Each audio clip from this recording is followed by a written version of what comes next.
Guys Khesari Lal Yadav जो हैं वो अब पूरी तरह से डिप्रेशन में चले गए हैं। आपको बता दें कि जब से पावर स्टार पवन सिंह का बॉलीवुड वाला प्लेबैक जो गाना आया है आई नहीं, और वो गाना जो है वो एक दिन में 22 मिलियन क्रॉस कर चुका है और ट्रेंडिंग नंबर 1 पे अभी भी राज कर रहा है।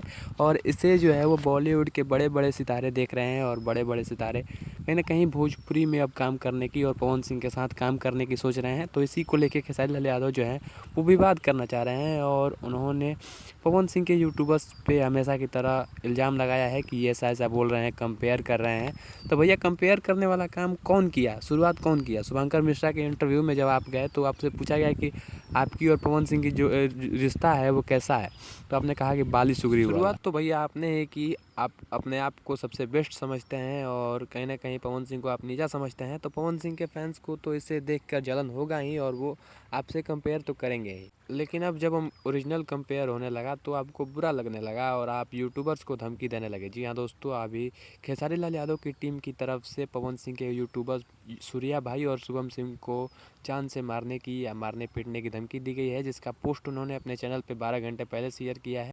इस पोस्ट में उन्होंने खेसारी लाल यादव और उनकी टीम पे इल्ज़ाम लगाते हुए कहा है कि मैं अपने प्रिय समर्थकों से कहना चाहता हूं कि मुझे जान से मारने की धमकी मिली है। अगर मुझे कुछ होता है तो इसके जिम्मेदार खेसारी लाल यादव और उनकी टीम होंगे। वैसे आपको इस पोस्ट में कितनी सच्चाई लगती है, अपनी राय कमेंट में ज़रूर बताना। और अगर खेसारी ऐसा करते हैं या करने की सोचते भी हैं तो उनके लिए ये बहुत ही शर्मनाक बात है कि कहीं ना कहीं स्टार से कंपेयर करने के बदले वो उनके यूट्यूबर को चुप कराने में लगे हुए हैं, और ये बहुत ही शर्मनाक बात है।